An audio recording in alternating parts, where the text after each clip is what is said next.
Hello students, welcome to Gupta classes. आज मैं जो है आपको rules of making image by spherical mirror.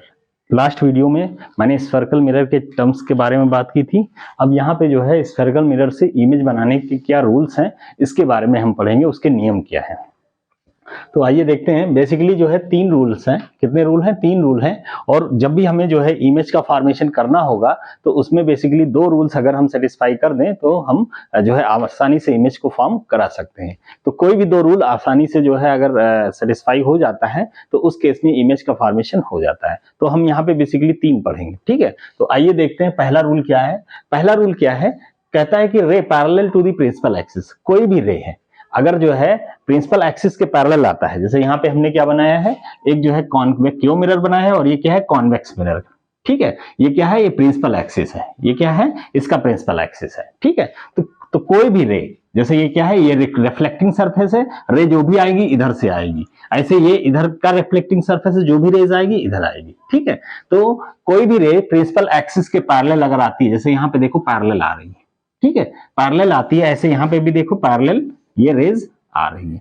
कोई भी रे प्रिंसिपल एक्सिस के पैरेलल आती है, ठीक है, पैरेलल आती है, तो जो है रिफ्लेक्शन के बाद, जैसे ये सरफेस पे रिफ्लेक्शन हो रहा है, अब यहाँ पे रिफ्लेक्शन होगा, तो रिफ्लेक्शन के बाद क्या होता है, ये फोकस से जो है होकर जाती है। कहां से जाती है? फोकस से। तो इस मिरर का जो है फोकस कहां है? यहाँ पे है। और इस मिरर का फोकस कहां होगा? यहाँ पे नहीं होगा, ठीक है।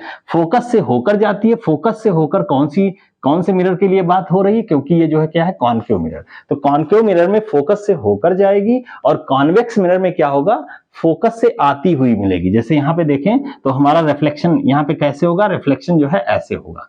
तो रिफ्लेक्शन ऐसे होगा और यहाँ पे अगर हम खड़े और देख रहे हैं तो फोकस से क्या होगी, आती हुई हमें मिलेगी। ये क्या होगा, फोकस से हमारा क्या है, ये रे जो है आती हुई हमें दिखेगी। वो किस केस में? वो जो है कॉन्वेक्स केस में।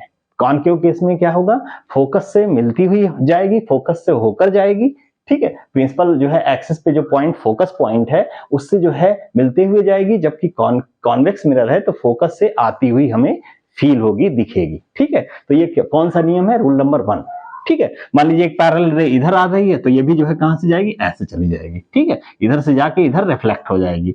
ऐसे यहाँ पे देखो इधर जो है जा रही, तो रिफ्लेक्शन कैसे होगा, ऐसे होगा, ये इधर चली जाएगी, ठीक है। तो इस तरीके से क्या है, हम कह सकते हैं कॉन्वेक्स के केस में फोकस से आती हुई मिलेगी और जो है कॉन्केव के केस में फोकस पर कटती हुई मिलेगी। फोकस पर जो है मीट होगी, एक पास होगी, फोकस से होकर पास होगी। अगर कोई रे पैरेलल आती है प्रिंसिपल एक्सिस के पैरेलल, ये क्या है, ये प्रिंसिपल एक्सिस है, इसके पैरेलल आ रही, पैरेलल मतलब समांतर आ रही, ठीक है।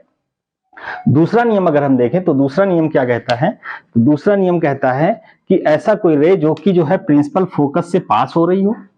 इसका उल्टा क्या कह रहा है, मान लीजिए जो है ये जो है कॉन्केव लेंस है, और सॉरी कॉन्केव मिरर है, और ये क्या है, कॉन्वेक्स मिरर है। फोकस से अगर होते हुए जा रही है, जैसे इसका रिवर्स अगर कर दें तो इसी रे को जो है फोकस से होती हुई जा रही है, तो ये क्या होगी, आफ्टर रिफ्लेक्शन प्रिंसिपल एक्सिस के पैरेलल लौट जाएगी। प्रिंसिपल एक्सिस के क्या होगा, पैरेलल लौट जाएगी। तो यही क्या है, दूसरा नियम है। जबकि कॉन्वेक्स अगर है तो क्या होगा, तो अगर जो है फोकस से आती हुई अगर कोई रे है, जैसे यहाँ पे देखिए फोकस से जैसे लग रहा आ रही है, अगर हम इसको उलट दें इस तरीके से कर दे, तो ये रिफ्लेक्शन के पश्चात क्या होगी, ये पैरेलल चली जाएगी। रिफ्लेक्शन के पश्चात क्या होगी, ये उलट जाएगी। इस तरीके से हम कह सकते हैं कि ये दूसरा क्या है, दूसरा रूल जो है ये पहले ही रूल का क्या है, जो है रिवर्स केस है। क्या है, रिवर्स केस है। इसमें क्या कह रहा है, पैरेलल आएगी तो फोकस से जाएगी, इसमें कह रहा है फोकस से आएगी तो पैरेलल चली जाएगी, ठीक है। फोकस से आएगी तो पैरेलल चली जाएगी। इसमें क्या कह रहा था, पैरेलल रेज आएगी तो फोकस से होकर जाएगी। किस केस में, कॉन्केव में। कॉन्वेक्स के केस में जो है अगर पैरेलल आती है तो फोकस से जो है फोकस से मिलती हुई हमें दिखेगी, और अगर फोकस से मिलती हुई आ रही है, इनिशिएट हो रही है, तो पैरेलल चली जाएगी, ठीक है। ये हमें फील होगा। तो ये जो है दूसरा नियम है। तीसरे नियम की अगर बात करते हैं, नेक्स्ट बच्चों रूल नंबर 3 पे देखते हैं। रे of light passing through the centre of curvature. Centre of curvature को हम किससे लिखते हैं, सी से लिखते हैं। तो यहाँ पे 2 मिरर है, एक कॉन्केव और एक कॉन्वेक्स। कॉन्वेक्स का भी जो है, कॉन्वेक्स और कॉन्केव दोनों में सेंटर ऑफ कर्वेचर हमने दिखा दिया। ये क्या है, ये फोकस पॉइंट है, ठीक है। तो a ray of light passing through the centre of curvature, ऐसा जो है रे अगर जो है सेंटर ऑफ कर्वेचर से पास कर रहा है, जैसे कॉनकेव में सेंटर ऑफ कर्वेचर से कोई रे पास कर रहा है, कोई रे कैसे पास कर रहा है, सेंटर ऑफ कर्वेचर मान लीजिए जो है इस तरीके से पास हो रहा है, ये इस तरीके से पास हो रहा है या इस तरीके से पास हो रहा है, राइट। तो सेंटर ऑफ कर्वेचर से अगर पास हो रहा है या appearing towards the centre of curvature या सेंटर ऑफ कर्वेचर की तरफ अपीयर हो रहा है, जैसे इस तरीके से कॉन्वेक्स के केस में क्या होगा, अपीयर हो रहा है, क्या हो रहा है, अपीयर हो रहा है इस तरीके से, ठीक है।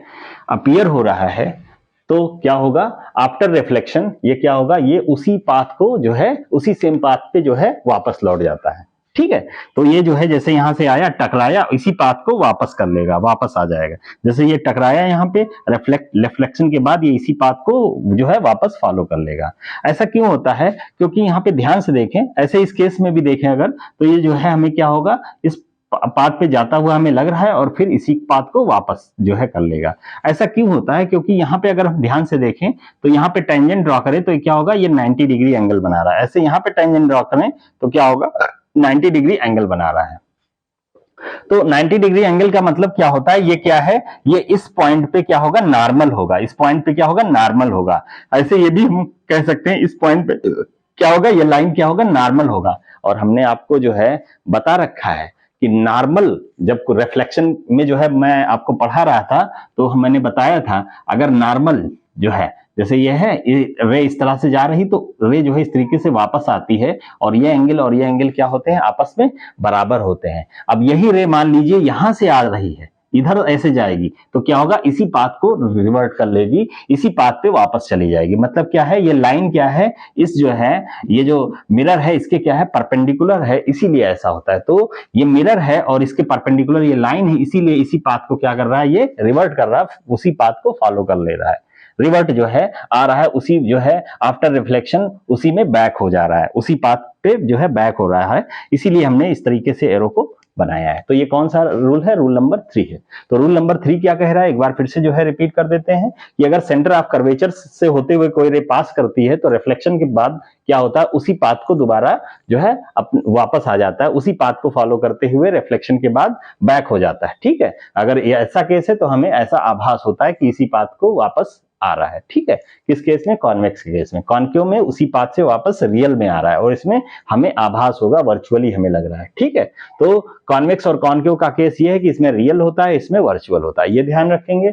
दूसरी चीज, तीनों रूल में से केवल 2 ही रूल आपको बताने हैं इमेज बनाने के लिए। कोई भी पोजीशन है आसानी से इमेज हम बना सकते हैं केवल 2 रूल के अकॉर्डिंग, ठीक है। फिर एक बार रिपीट कर देते हैं। पहला रूल क्या था, अगर पैरेलल रे आ रही है प्रिंसिपल एक्सिस के तो जो है वो क्या होगा, फोकस से होकर चली जाएगी। दूसरा क्या है, फोकस से अगर कोई रे आती है तो वो पैरेलल हो जाती है। तीसरा रूल क्या है, अगर जो है सेंटर ऑफ कर्वेचर से कोई जो है रे पास होती है तो उसी पाथ को वापस चली जाती है। तो यही तीनों रूल है किसके, इमेज फॉर्मेशन के लिए। तो I think thank you very much, complete हो गया ये।